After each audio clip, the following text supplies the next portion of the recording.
ونتعلم وتعليم تذكر تذكير نفع والانتفاع والإفادة والاستفادة الحسنة مسوق كتاب الله سنة رسول عمل به من تغم مرضات وثاب يسرق مسوق خاتمة عند الموت في أبيات شافين رسول الله رجل ذريته عند الهدى هداية رشود أبدأ مرضات وثابه ساق مسوق خاتمة عند الموت شافين رسول الله رجل ذريته المشايخ الدين وسأسوق كسادة عمر وصلى حسين حسين جميع أحمد واجر عبيد بن أحمد على أبي محمد جميع سنة وجود محمد بركاته وقد جاء الغزالي وإمام الغزالي الجنائي وأصولهم وتنتسب بركاتهم وأسرارهم والوالهم الله يفتح علينا وعلى كتابنا بالفقنا بالمدينة ويقول إني أصلي هذا المسلسل الفاتحة إن شاء الله الرجيم بسم الله الرحمن الرحيم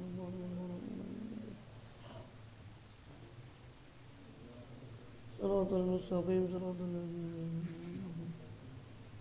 والمغضوب عليهم ولا الضالين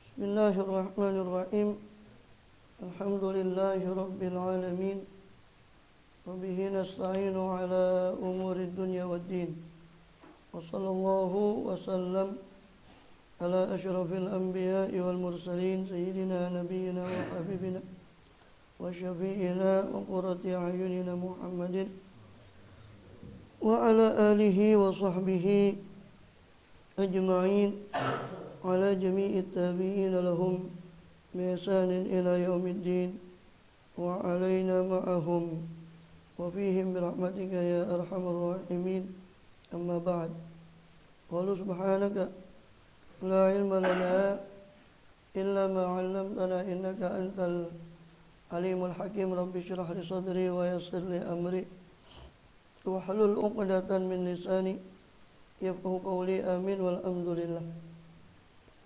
Alhamdulillah Allah Subhanahu wa taala masih berkenan melimpahkan nikmat karunia pada kita bil khusus nikmatul iman, Islam serta sehat walafiat sehingga dengan itu kita masih diizinkan oleh Allah SWT untuk melaksanakan segala aktivitas kegiatan kita bil khusus dalam rangka beribadah pada Allah SWT. Kemudian kita masih melanjutkan pembahasan dalam kitab Jawahirul Quran daripada Al-Imam Hujjatul Islam Barakatul Anam Abi Muhammad bin Muhammad Al-Ghazali rahimahullah radhiyallahu anhu wa nafa'ana bih bi ulumihi bi sairil awliya wa shalihin fid dharain amin. Karena pada kesempatan lalu kita sudah dalam beberapa kesempatan ini kita sudah membahas tentang rangkaian ayat-ayat jawahir di dalam Al-Qur'an. Terakhir dalam surat Al-An'am.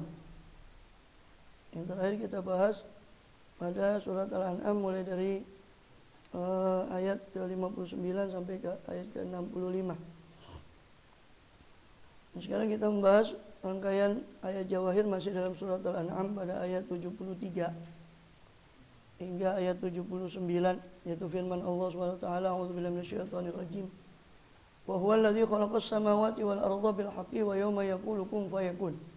Qauluhul haqq وله الملك ويوم ينفخ في الصور عالم الغيب والشهادة وهو الحكيم الخبير وهو الذي خلق السماوات والأرض بالحق.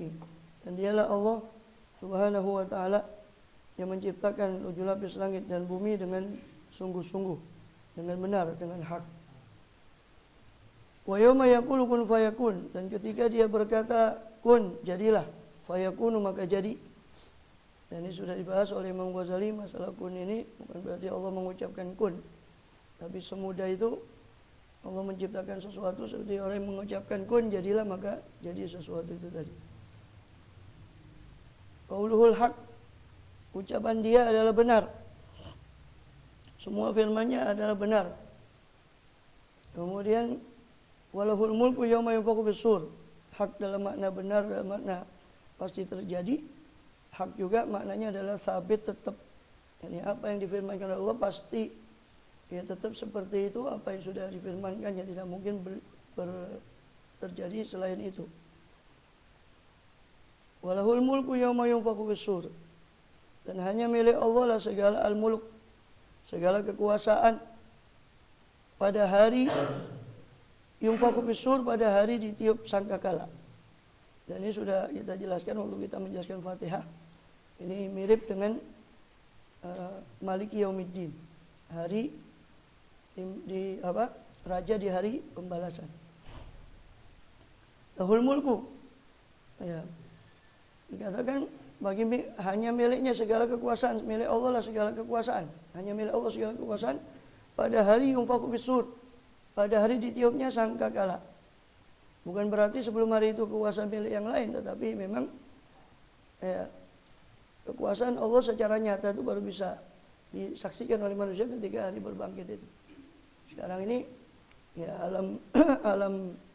alamul khalaq, alam makhluk ini banyak menjadi hijab bagi kita sehingga tidak melihat kekuasaan Allah SWT. Bahkan yang kekuasaan yang di mata kita pada diri kita sendiri kita tidak melihat karena kita sudah terbiasa melihat. Karena dikatakan dijelaskan oleh Imam Ghazali dalam kitab Mahabbah wa Syauq dan Ihya'nya bahwa kita tidak merasa bahwa semua wa fi anfusikum afala tubsirun, dan dalam diri kalian sendiri apakah kalian tidak memperhatikan. Jadi kita tidak merasa kalau diri kita ini sebetulnya penuh dengan keajaiban Allah Ta'ala. Kenapa? Karena kita sudah tercipta semenjak kecil, sudah melihat semua ini. Semua yang kita lihat termasuk diri kita semenjak kecil, semua yang ada di alam semesta ini, dari pohon dan macam-macam. Kita lihat semenjak akal kita belum sempurna.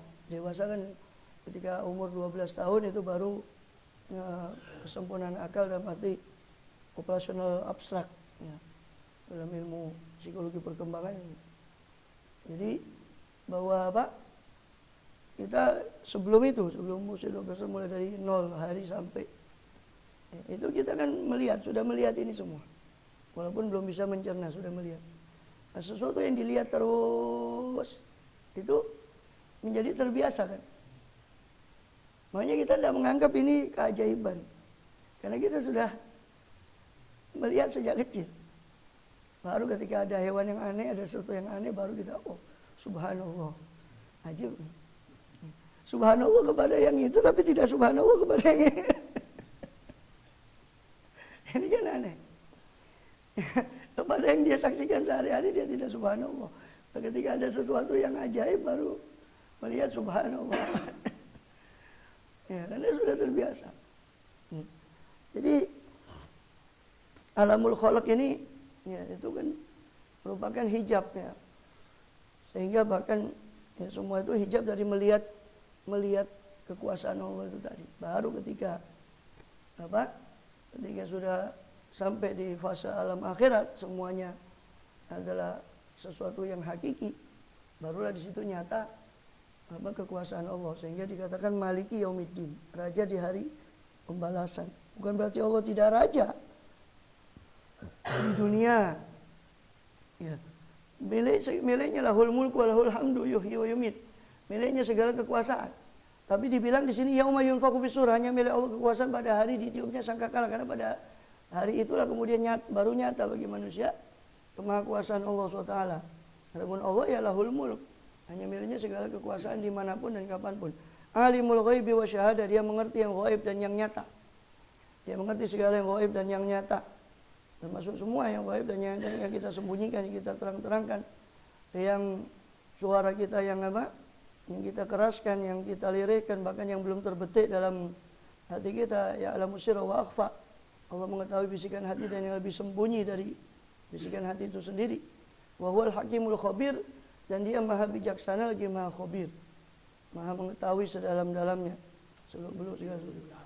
Iya, khabir itu berpengalaman. Kalau alim, kalau dalam tataran manusia, khabir itu kan sudah memang betul-betul pengalaman, betul-betul mengerti seluk-beluk sesuatu, itu khabir.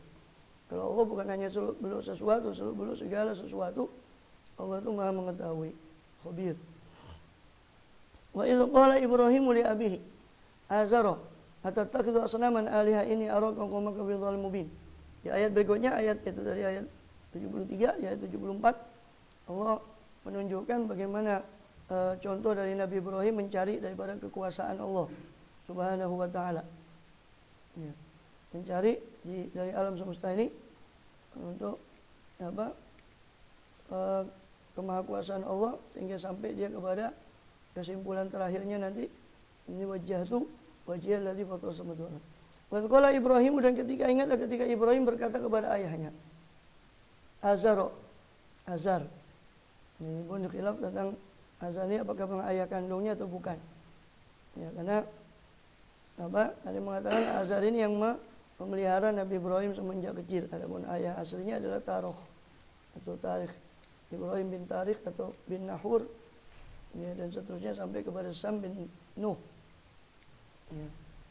Adapun Azar ini yang memelihara beliau sejak kecil. Karena karena dalam bahasa Arab dahulu atau bahasa-bahasa yang serumpun dengan Arab itu abihi.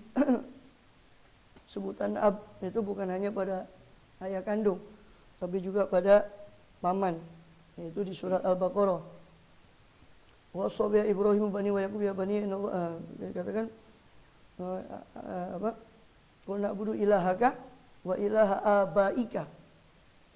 Ketika ditanya para anak-anak Ibrahim, anak-anak Yakub, Israel alaihissalam ditanya tentang siapa yang kalian akan sembah setelah ayahmu mati, ma ta'buduna mim ba'di. Apa yang kalian akan sembah mim ba'di setelah saya, kata Yakub Israel alaihissalam. Maka qalu na'budu ilahaka. Maka anak-anak Israel semua, anak-anak Yakub menjawab, na'budu ilahaka, kami akan menyembah ilahaka, Tuhanmu wahai bapakku, wahai Yakub, wa ilaha abaika, dan Tuhan ayah-ayahmu. Wa ilaha abaika Ibrahim wa Ismaila wa Ishaq ilaha wahida wa nahnu muslim. Ilaha abaika, dan Tuhan aba, jamak dari ab, ayah-ayahmu. Di situ disebutkan ayah-ayahmu itu ayah Yakub, Ibrahim wa Ismaila wa Ishaq. Ya. Ibrahim wa Ismail wa Ishaq. Ya. Ibrahim ayah karena kakek, ayah dari ayah Yakub bin Ishaq bin Ibrahim. Tapi Ismail kan sebetulnya paman. Tapi di situ dijajarkan kepada ayah juga. Abaika Ibrahim wa Ismail, padahal pamannya Yakub kan Ismail. Wa Ishaq juga Ishaq. Kalau Ishaq langsung bapaknya Yakub bin Ishaq. Tapi Ismail. Nah, maka dari situ ab, di situ aba itu termasuk paman di situ. Termasuk aba dalam jajaran aba. Itu bahasa Quran. Hah? Iya, karena Ishak kan saudara. Ismail saudaranya Ishak. Nah, Yakub anaknya Ishak, maka paman. Walaupun Ishak dan Ismail kan lain ibu. Ya kan, Ishak ibunya Sarah, Ismail ibunya Hajar. Ya. Dan Ibrahim punya satu istri lagi namanya Qoturo, yang kemudian melahirkan banyak anak, Nabit, Kedar dan seterusnya. Ada 12 anak. Kemudian alaihimussalam. Jadi di situ tidak heran kalau ab di situ dipakai untuk azar, ya karena memang bahasa Quran begitu. Aba, apalagi azar semenjak kecil memang memelihara Nabi Ibrahim alaihissalam. Sebabkan kalau menurut dalil-dalil yang lain bahwa ayah-ayah Rasulullah sallallahu alaihi wasallam itu semuanya ya, suci, dari mulai sampai Abdullah dari mulai sampai kepada Nabi Adam alaihissalam ke atas. Itu yang dikatakan wa taqallubaka fis sajidin, bolak-balikmu ya Muhammad itu dari orang min sajid ila sajid, dari orang yang ahli sujud kepada ahli sujud. Ya. Kemudian juga banyak dalil-dalil yang menunjukkan dari hadis tentang kesucian ayah-ayah beliau. Dikatakan walam yazal yunaqiluni nasabil faqira ila arhamiz zakirat tahira hatta akhrajani Allah min baini abawayya wa huma lam yaltaqiya ala sifahin qad. Dan sebagaimana dinukil juga oleh Syekh Abdurrahman bin Ali Ad-Dibai dalam Maulid Dibanya, di mana beliau itu seorang muhaddits. Ya. Kemudian dikatakan dan senantiasa Allah memindah-mindah saya dari tulang-tulang sulbi laki-laki yang suci kepada rahim-rahim yang suci, rahim-rahim wanita yang suci, sampai Allah mengeluarkan saya di antara dua ayah ibu saya, dan mereka berdua tidak berjumpa dalam sifah. Sifah yakni nikah selain nikah yang syar'i, nikah-nikah jahiliyah. Ya, mereka berdua tidak berjumpa dalam sifah. Dalam ayat yang lain, wulitu min nikah wala wa ma wulitu min sifah. Saya dilahirkan daripada nikah yang syar'i dan saya bukan dilahirkan daripada sifah. Sallallahu alaihi wasallam. Dan banyak lagi dalil-dalil yang lain seperti dalam Sahih Muslim juga diriwayatkan innallaha astafa min bani Ismail Kinanah, wastafa min Kinanah Quraisyan, wastafa min Quraisy bani Hashim, wastafa min bani Hashim fa ana khiyar min khiyar min khiyar. Dikatakan Allah memilih di antara seluruh anak Ismail, Allah pilih Kinanah. Di antara Kinanah Allah pilih Quraisy, dari Quraisy Allah pilih Bani Hashim, dari Bani Hashim Allah pilih saya. Maka saya adalah pilihan dari pilihan dari pilihan. Sallallahu alaihi wasallam. Dan tidak mungkin itu Allah mengatakan pilihan itu kepada orang musyrik, itu tidak mungkin. Bagaimana kesyirikan dikatakan sebagai pilihan. Dan masih banyak lagi.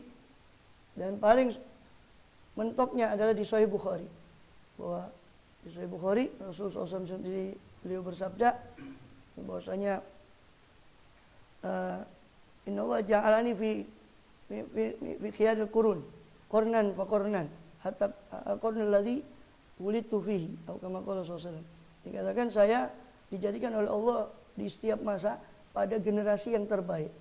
Dari generasi ke generasi saya selalu dijadikan pada generasi yang terbaik sampai generasi yang saya dilahirkan di situ sallallahu alaihi wasallam.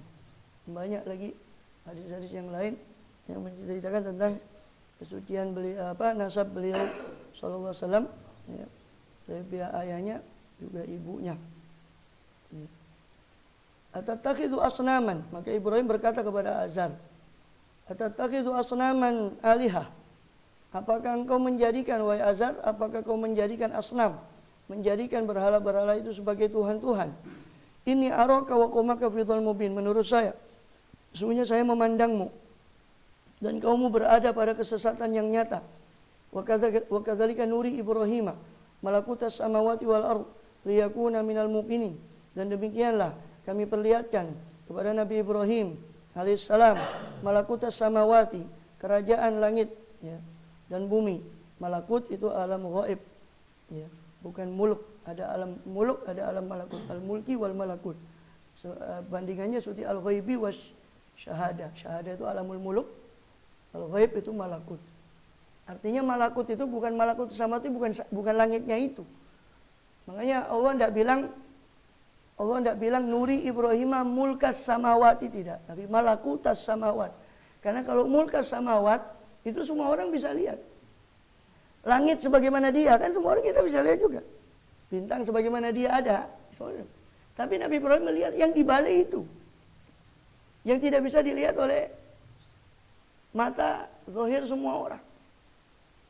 Makanya disebut malakutas samawati wal ardh. Demikianlah kami perlihatkan kepada Ibrahim malakutas samawati wal ardh.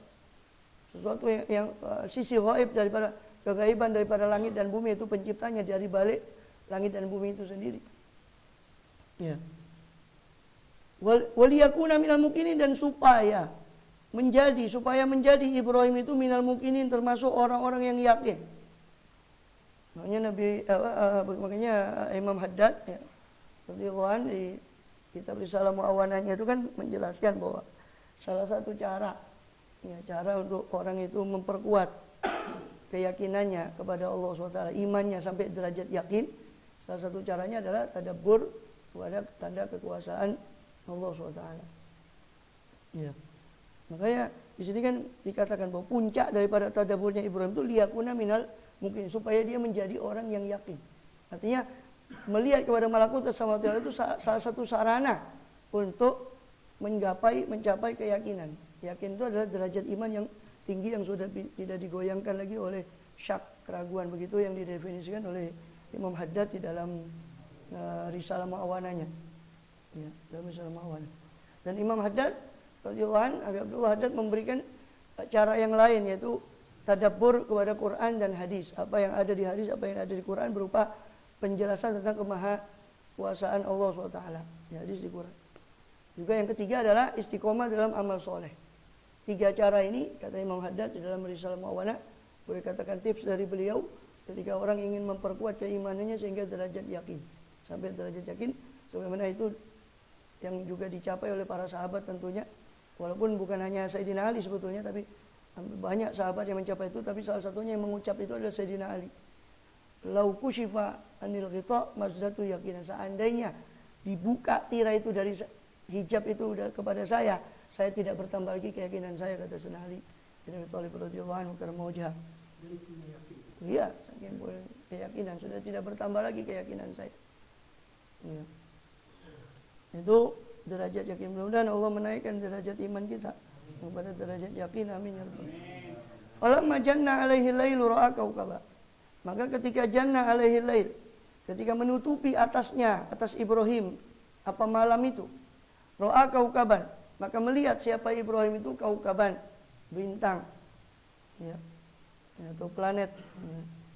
Qala hadza rabbi, maka berkata Ibrahim hadza rabbi. Ya, di sini bagaimana ada sedikit iskal, bagaimana seorang Ibrahim Khalilullah mengatakan hadza rabbi. Nah, di sini para ahli tafsir mengatakan bahwa Ibrahim itu mengatakan demikian bilisani qaumihim, bukan lesannya dia asli. Ini yang mereka bilang rabbi. Apa ini yang mereka bilang ini rabbi? Karena Nabi Ibrahim itu tinggal di Kaldea, di Babilonia. Kaldea itu ketika itu menurut sejarah ya, itu memang orang-orangnya ya, Namrud dan sebagainya itu pemuja daripada bintang-bintang itu dan meyakini bahwa itu seolah-olah mempengaruhi daripada nasib orang dan sebagainya. Yang kemudian ya jadi bukan suatu yang baru ya. Sekarang ada rantang itu ramalan bintang. Nah, macam-macam itu. Percaya sama rantang. Ya. Jadi seperti itu. Ya. Maka bilang hadza rabbi, apa ini Tuhanku? Jadi bukan Ibrahim mengatakan ini Tuhanku, bukan. Tapi dia itu mengatakan apa ini yang disebut Tuhan saya oleh kaum saya. Yang saya dikatakan harus menyembah dia, hadza rabbi. Ya. Dan ada tafsir lagi, tafsir batin di balik ini yang ditafsirkan oleh Imam Ghazali dalam Ihya-nya. Itu di situ bahwa yang beliau lihat itu ya, tentang bintang, kaukab ya kan, terus kemudian kembali ke Qamar, kemudian ke Syams. Ya, itu menurut Imam Ghazali itu kiasan daripada nur yang disingkap dalam batin Ibrahim sehingga melihat cahaya seperti bintang. Kemudian membesar lagi sampai melihat daripada Syams. Yang mana itu bukan semua, bukan Allah tentu, itu nur dari ilahi yang Allah berikan. Ya, itu tersingkapnya nur pada bintang. Itu dalam Imam Ghazali menafsirkan di dalam tafsirnya ya, di Ihya. Nah, di dalam penafsirannya dalam kitab Ihya Ulumuddin, dan ada doktor siapa itu yang mengumpulkan tafsirnya Ghazali. Jadi beliau tidak punya tafsir khusus, tapi dari karya-karya beliau itu sering beliau mengungkap makna-makna batin dari hadis dan juga dari Quran. Ya, radhiyallahu anhu. Falamma janna alaihi lailu ra'a kaukaban, ketika janna alaihi lail, ketika menutupi atas Ibrahim malam itu, maka Ibrahim melihat kaukab. Qala hadza rabbi. Ya, maka Ibrahim berkata ini Tuhanku. Falamma afala, maka ketika afala, ketika terbenam, hilang, qala la uhibbul afilin, maka berkata Ibrahim saya tidak suka sesuatu yang lenyap. Bagaimana dikatakan Tuhan? Dengan cahayanya kalah dengan cahaya lenyap. Cahaya bintang-bintang itu makin lama makin pudar, malam makin pudar dan hilang. Bagaimana dikatakan sebagai Tuhan? La uhibbul afilin. Falamma ra'al qamara bazighan qala hadza rabbi. Ketika melihat siapa Ibrahim akan al-qamar, akan bulan itu bazighan, terbit, qala hadza rabbi, maka berkata Ibrahim, inikah Tuhanku? Atau ini yang dikatakan Tuhan juga, yaitu bulan. Ya. Yang mana mereka mengagungkan benda-benda langit, ya, menyembahnya seolah-olah Tuhan. Maka falamma afala, ketika terbenam bulan itu, qala la ilam yahdini rabbi la akunanna minal qaumidh dhalin. Jika tidak yahdini, jika tidak menunjuki, memberi petunjuk kepadaku siapa Rabbi, Tuhanku, Rabbku, penguasaku, penciptaku, la akunanna minal qaumidh dhalin, pastilah aku termasuk daripada orang-orang yang dhalin, orang-orang yang tersesat. Ya. Falamma ra'a asy-syamsa bazighatan. Dan ketika melihat siapa Ibrahim akan Syams, akan matahari itu bazighatan terbit. Qala hadza rabbi, apakah ini Tuhanku? Qala hadza akbar, ini lebih besar dari yang lain, bahkan paling besar dari yang lain tadi, dari bulan, daripada bintang. Ini yang paling besar. Falamma afalat, tapi ternyata diperhatikan lagi, bulan itu juga terbenam, matahari juga terbenam. Ya. Qala ya qaumi, maka ketika itulah Sudah tidak ada benda langit lagi yang tersisa, karena mereka kan orang-orang Kaldea itu mengagungkan benda langit. Sehingga Nabi Ibrahim seolah-olah ingin menunjukkan, mana ini yang kamu bilang Tuhan, ini yang kamu bilang Tuhan. Habis sudah, baru kesimpulannya, ya, falamma afalat qala ya qaumi inni bari'um mimma tusyrikun. Wahai kaumku, ya, jadi beliau tidak menyebut Tuhan-Tuhan lain karena ya itu tadi yang mereka agungkan itu ya. Dan tadi mereka orang yang kaum yang mengagungkan benda-benda langit tadi seolah-olah serikat daripada Tuhan yang mengatur daripada nasib orang-orang yang ada di bumi. Ya. Kemudian ya sebetulnya ilmu nujum itu kata Rasulullah SAW itu ilmun. Ya. Yu'tillahu nabiyan. Ya. Allah Nabi Allah pernah memberikan ilmu itu sebagaimana dalam Sahih Muslim. Allah pernah memberikan ilmu itu kepada seorang nabi. Menurut riwayat itu Idris alaihissalam, Nabi Allah Idris alaihissalam yang diberi ilmu itu, termasuk ilmu-ilmu tentang romal, ilmu romal yang diterjemah dalam bahasa Indonesia jadi ramalan. Romal itu asalnya pasir. Romal, kata romal itu pasir. Jadi ilmu romal itu memang dia meniti di pasir itu dengan cara tertentu, kemudian dia nanti membaca nasib itu daripada orang yang meminta untuk diramal. Ya. Itu kita pelajari juga ilmu romal. Tapi ini sebabnya ya cuma sekedar ingin tahu saja, penasaran ilmu romal, ilmu azimat itu, dan nulis wifik itu. Itu kita pelajari juga, tapi sekedar ingin tahu saja. Itu ilmu-ilmu seperti itu memang dulu ada nisbatnya kepada Nabi Idris, tapi tidak sahih nisbatnya itu tadi. Ya, dulu kata Rasul, dulu itu mukjizah. Mukjizah bagi seorang nabi, awalnya itu ramalan semuanya itu mukjizat bagi seorang nabi itu Idris alaihissalam. Nah, tapi setelah itu dihapus dan orang-orang setelahnya mengaku seolah-olah nisbat ilmu itu kepada Idris alaihissalam. Padahal ya banyak salahnya daripada benarnya begitu. Ya. Artinya memang pernah diakui seperti itu yang dibahas dalam Kitabul Ilm di Ihya itu oleh Imam Ghazali, bahwa memang sebetulnya ada tanda-tanda bahwa benda langit itu bukan dia yang membuat, tapi itu ada tanda-tanda yang menandakan apa yang kejadian yang ada di bumi, yang dulu ilmu itu dikuasai oleh ini. Kemudian terhapus ilmu itu dan orang yang setelahnya cuma menduga-duga saja dari sisa-sisa yang mereka dapat. Akibatnya akhirnya yang asalnya ilmu itu bukan suatu ilmu bagi seorang nabi, hanya sebut Idris kan dari kata darasa itu karena dia belajar. Jadi dia itu orang yang sangat hobi belajar. Ya. Sehingga dia menguasai juga banyak ilmu, termasuk dia yang pertama kali menulis khat, wallahu alam. Dia pertama kali menunggang kuda, Nabi Idris alaihissalam.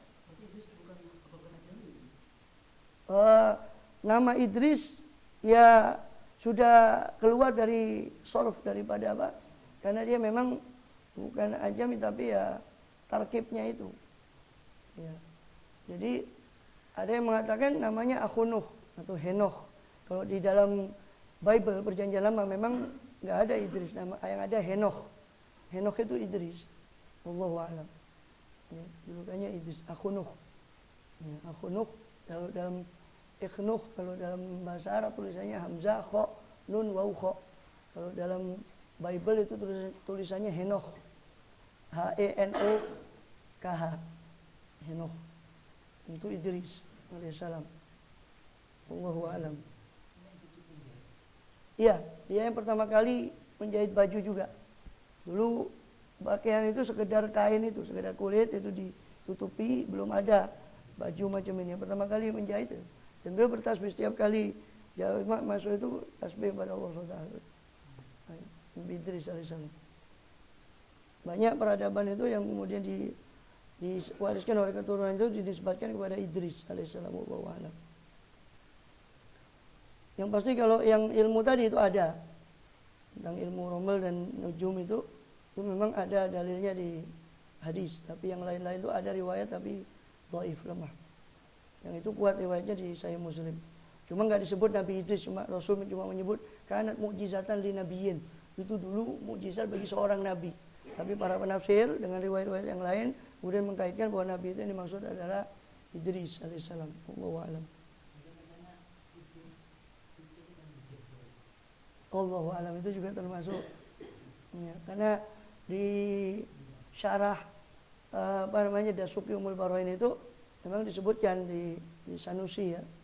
Sanusi itu sebutkan pertanyaan iblis kepada Nabi Allah Idris alaihissalam. Apa bisa Allah itu memasukkan bumi dunia yang besar ini kepada satu telur tanpa membesarkan telur ini dan tanpa mengecilkan bumi itu. Kalau dijawab tidak bisa, berarti Allah tidak mampu katanya. Kalau dijawab bisa, bagaimana bisa yang ini besar kemudian tanpa mengecilkan ini? Jawabannya adalah bahwa al-qudratu la tata'alaku bil mustahil. Bahwa kudrat Allah itu tidak berkaitan dengan sesuatu yang mustahil. Tidak mungkin kita mengajukan sesuatu yang mustahil terus kemudian untuk menjadi kudrat kekuasaan itu tidak bisa. Namanya mustahil itu memang Allah sudah menentukan itu memang mustahil. Sehingga tidak mungkin sesuatu yang mustahil dibuat batu ujian untuk menyatakan sesuatu sifat kudrat. Itu jawabannya. Allahu a'lam. Misalnya itu tawil wa arid juga. Saya cuma menyebutkan tadi bintang itu, masalah bintang. Bahwa memang itu dulunya itu ada ilmu memang bagi Nabi Allah Idris, kemudian disalahgunakan, kemudian akhirnya menjadi yaitu tadi sebagian orang terpeleset pada penyembah bintang. Makanya kan ilmu tentang nujum itu bukan diharamkan karena ilmunya, tapi karena orang yang mempelajari itu kalau dia akidahnya lemah, dia akan terbawa kepada itu. Atau kalau dia itu ditunjukkan pada orang awam, itu orang awam malah membahayakan bagi akidah orang awam, sehingga diharamkan dalam Kitabul Ilm di Ihya itu termasuk ilmu yang mazmum. Bukan dari segi ilmu itu ilmu, tapi mazmum itu dari segi ya itu tadi membuat syak kepada orang awam tadi, merusak pada akidah. Hah? Kenapa? Wallahu a'lam. Ya, mungkin ya turunannya itu. Ya. La yusminu wa la yughni minju. Iya, itu ilmu-ilmu yang la yusminu wa la yughni minju. Tidak menggemukkan, tidak juga mengenyangkan. Ya. Ilmuhu la yanfa wa jahluhu la yadur. Mengetahuinya tidak bermanfaat, tidak tahunya pun tidak memberi madarat. Nah, kok bisa kena? Orang yang kena itu sugesti dari dirinya. Orang mungkin makanya nggak percaya ambil weton ini. Justru yang percaya itu kena. Yang percaya sama itu, loh itu di setiap bangsa itu ada. Di Arab itu ada Abu Ma'syar al-Falaki. Weton itu ada. Cuma caranya berbeda penghitungannya. Saya rasa di setiap suku bangsa itu punya warisan tradisi yang seperti itu. Yang mungkin, wallahu a'lam, mungkin itu ya anak beranak dari tradisinya yang benda-benda langit itu, kemudian disalahgunakan, disalah nisbatkan kepada Nabi Idris alaihissalam. Wallahu a'lam. Mungkin anak beranak turun jadi di Jawa, di macam-macam itu punya. Cina kan punya namanya Feng Shui dan Feng Shui punya Cina itu. India mungkin punya juga. Semua tradisi punya itu. Jadi itu sugesti, kalaupun terjadi itu karena sugestinya orang. Kemudian ini wajhatu wajhiya lilladzi fatara. Jadi kesimpulannya ketika sudah melihat semua itu, falamma afalat qala ya qaumi ini bari'um mimma tusyikun, wahai kaumku sesungguhnya aku bari, aku berlepas diri, berlepas tangan, berlepas diri mimma tusyikun dari apa-apa yang kalian sekutukan kepada daripada selain Allah dengan Allah SWT. Ini wajhatu wajhiya. Nah, itu ada ininya, kalau di ayatnya ada ininya. Ini wajhatu wajhiya lilladzi fatara. Kalau di hadis itu tidak ada ini. Di Sahih Muslim itu langsung wajhatu wajhiya. Kecuali riwayat yang ketika Rasul menyembelih itu pakai ini. Ketika beliau ingin menyembelih, beliau mengucapkan ini wajhatu wajhiya. Ketika beliau menyembelih itu ada ininya. Ketika sholat malah riwayatnya yang sahih itu tidak ada ini. Ada riwayat ini tapi di luar kutubus sittah. Ya. Itu ada riwayat pakai ini di sholat. Ada riwayatnya juga Jadi bukan berarti nggak ada riwayat pakai ini, ada. Cuma di kutubus sita tidak dapati Rasul mengucapkan ini wajjahtu. Tapi langsung wajjahtu wajhiya dalam sholat. Kecuali dalam penyembelihan itu memang beliau mengucapkan ini wajjahtu wajhiya. Allahu a'lam. Di sini pakai ini. Ini wajjahtu wajhiya lilladzi fatara samawati. Sesungguhnya aku wajjahtu. Aku menghadapkan, mengarahkan wajahku, yakni jiwa ragaku, disebut wajah sebagai perwakilan. Karena wajah itu yang paling mulia, mewakili daripada seluruh artinya. Saya menghadapkan jiwa ragaku kepada lilladzi fatara samawati, kepada sang yang mencipta. Fatara samawati, yang dia mencipta 7 lapis langit dan bumi, wal ardu hanifan, dengan lurus. Ya, hanif itu ma'ilan anid dhalal, menceng dari jalan-jalan yang sesat, itu hanif, artinya lurus. Wa ma ana minal musyrikin, dan saya bukanlah orang-orang yang syirik, kata Nabi Ibrahim. Saya bukan termasuk orang-orang yang menyekutukan Allah Subhanahu wa taala. Kemudian juga innallaha falikul habbi wan nawa. Masih panjang. Wa ma ana minal musyrikin, ya. Hanifan musliman wa ma ana minal musyrikin. Saya termasuk orang yang lurus. Wajah wajhi, ya, saya menghadapkan wajah saya, jadi semua jiwa raga saya kepada Fathur samawati, pada Dia yang mencipta langit dan bumi. Maka ketika kita mengucapkan wajah wajhi harus sekata antara hati dengan kita punya ucapan. Jangan sampai wajah wajhi kemudian dalam sholat, ya, kemudian pikiran kita, ya, kemana-mana sedangkan kita mengucapkan wajah wajhi. Ini berarti kita dusta. Waliyadzubillah. Oh ya, bahaya. Kalau di dalam doa iftitah kalau terbalik itu bahaya, karena artinya bahaya. Masa wa ma'ana minal muslimin. Waduh, saya bukan orang yang muslim kalau gitu. Alhamdulillah. Ya, terus musyrikinnya yang harus diadu dibalik, wa ana minal musyrikin. Alhamdulillah. Oh, saya termasuk orang yang musyrik. Iya. Hati-hati, bahaya tuh. Saya paling marah kalau anak-anak kebalik ngapalkan itu bahaya loh, itu maknanya tak bilang. Ya, harus betul-betul, makanya makna itu harus betul-betul supaya kita ndak, ya, sholatnya itu ndak sekedar mengucap saja, kita harus tahu apa makna yang diucap itu. Innallaha falikul habbi wan nawa. Ya, cukup di situ, ya. Di situ dulu, ya.